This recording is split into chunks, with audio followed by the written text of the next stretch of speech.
Hi everyone, এটা মে আর June মাসের একটা র্যাপ আপ ভিডিও।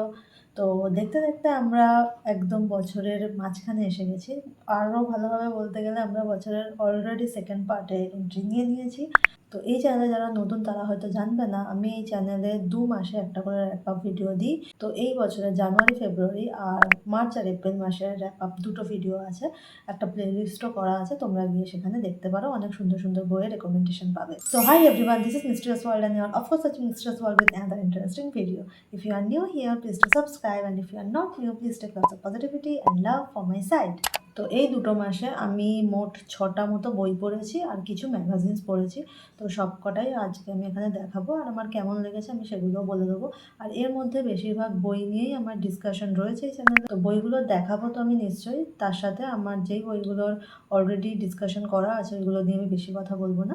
তো চলো শুরু করে দেওয়া যাক আজকের ভিডিও। তো প্রথমেই আমি যে বইটা দেখাবো সেটা হচ্ছে সাথী দাসের লেখা অচেনা মনের গলি। এই বইটা আমার সাথী দাসের পড়া প্রথম কোনো বই। তো এই বইটার পুরো বিষয়বস্তুটা আমার কাছে ভীষণ ভালো লেগেছে।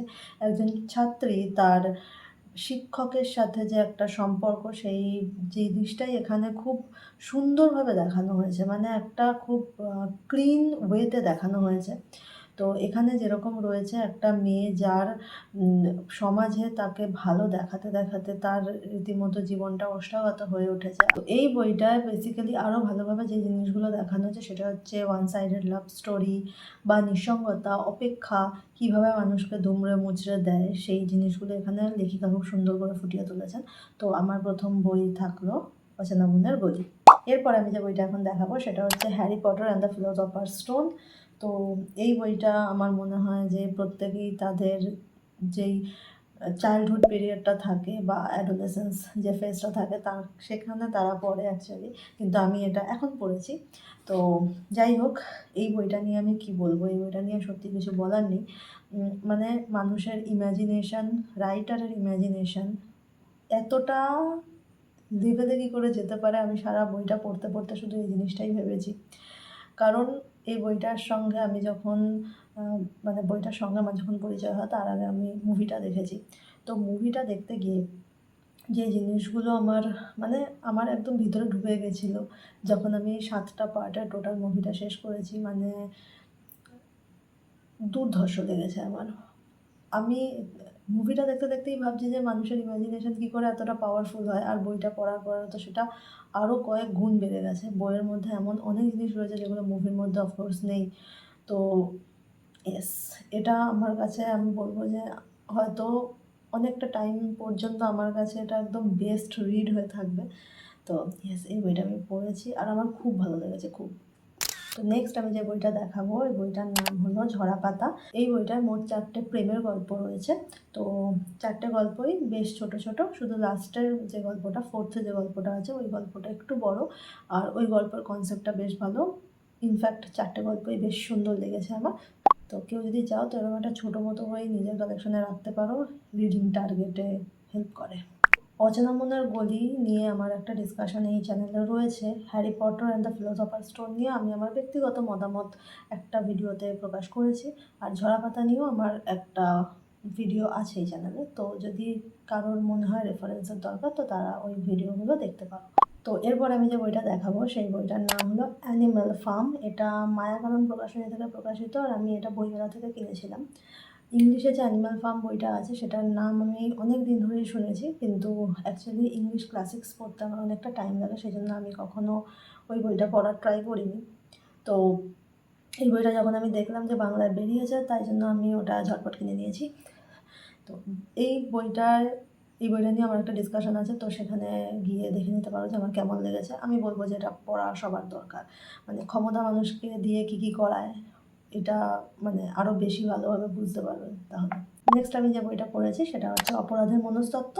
এই বইটা শুধুমাত্র থ্রিলার গল্প নিয়ে নয়, একটা মার্ডার বা একটা খুন হওয়ার পরে যে খুনি তার সাইকোলজিক্যালি কী চেঞ্জেস হয় বা সেটা কি তাদের কোথা থেকে শুরু হয় সেই জিনিসগুলো নিয়ে এখানে আলোচনা করা রয়েছে। তো এখানে মোট 9টা গল্প রয়েছে। তো সেই গল্পগুলো প্রত্যেকটাই এরকম যেগুলোয় খুনিকে খুঁজে পাওয়ার পর তাদের একদম চাইল্ডহুড থেকে তাদের কীভাবে ট্রমা থেকে বা পারিবারিক বিভিন্ন ঝামেলা হতে পারে বা কখনো নিগ্রহ, সেই সব দিক থেকেই আর কি তারা কেন এইরকম হয়ে গেছে, তো সেটার একটা এক্সপ্লেনেশন পাওয়া যায়।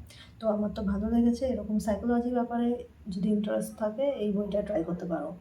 এরপরে আমি যে বইটা পড়েছি সেটা হচ্ছে ইন্দ্রনীল সান্যালের লেখা ইঁদুর কল। ইন্দ্রনীল সান্যালকে আমরা সবাই চিনি মেডিকেল থ্রিলার হিসেবেই, মানে মেডিকেল থ্রিলার ভালো লেখেন এটা হিসেবেই। এই বইটা মেডিকেল থ্রিলার নয়, বাট একটা গোয়েন্দা কাহিনী। তো এই বইটা আমি এর আগে অন্ধকারে দীপশিখা পড়েছি, যার জন্য ওই গল্পের তুলনায় এইটা একটু আমার ডাউন লেগেছে, বাট ভালো গল্প, কনসেপ্ট রয়েছে বেশ। মানে আমার তুলনায় বলতে গেলে আমি বলবো যে মেডিকেল থ্রিলার বেটার, বাট এটারও একটা নিজস্বতা রয়েছে। তো যারা পড়োনি একবার পড়তে পারো, আমার ভালো লেগেছে। এই 6টা বই আমি এই 2 মাসে পড়েছি, আর পড়েছি 2টো ম্যাগাজিন। তো তার মধ্যে একটা হচ্ছে যে আনন্দমেলার এপ্রিল সংখ্যা, যেটা 20 এপ্রিল বেরিয়েছিল। এখানে 4টে গল্প আছে, ভূতেরাও ভয় পায়, চোর কার, পুনরুজ্জীবন, কাউ কর্নার।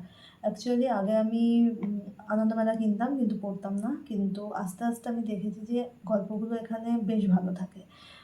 আরও বেশি করে যেহেতু ছোটদের জন্য লেখা থাকে গল্পগুলো, এটা কিন্তু অনেক ডেভেলপড গল্প না থাকলেও গল্পগুলোর মধ্যে কিন্তু বেশ ভালো কনসেপ্ট থাকে। তো এখানে বেসিক্যালি যে গল্পগুলো রয়েছে, ভূতেরাও ভয় পায়, চোর কার, পুনরুজ্জীবন, কাউ কর্নার, প্রত্যেকটা গল্পই আমার বেশ ভালো লেগেছে। তো যদি কারোর কাছে থেকে থাকে তো একবার পড়ে দেখতে পারো। কারণ আমার মনে হয় যে ম্যাগাজিন আমরা বেশিরভাগ সময় বাড়িতে জমিয়েই রাখি।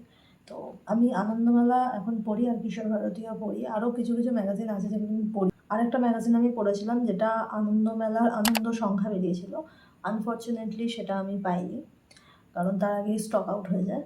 ওটার তো ভীষণ ক্রেজ ছিল, তো তার জন্য কিন্তু তারপর আমার ফোমো হচ্ছিল, যার জন্য আমাকে ওটা পড়তেই হবে আর আমার কাছে ওটা থাকতেই হবে। তো তাই আমি ওটা আর আনন্দ অ্যাপ থেকে পড়েছি। অফকোর্স ওটা পেড, বাট এরকম 100-এর আশেপাশে কিছু একটা দাম ছিল।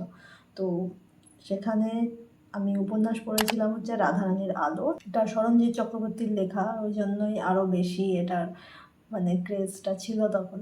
যাই হোক, তো এছাড়াও আমি আরও তিনটে ছোট গল্প পড়েছি, হচ্ছে হারানের মুকুল বাড়ি, শ্রীমান বুদ্ধিমান, আকাশ পাতাল।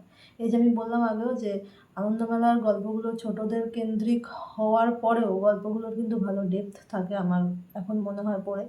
তো 3টে গল্পই ভীষণ সুন্দর। তো এই ছিল আমার টোটাল মে আর জুন মাসের র্যাপ আপ। তো এখানে আমি মাত্র 6টা বই পড়েছি। আমি এরকমই পড়ি, এর থেকে বেশি হয়তো আমার পড়া হয় না। তো এর নেক্সট মান্থ আমার আরও কম পড়া হবে আমি জানি।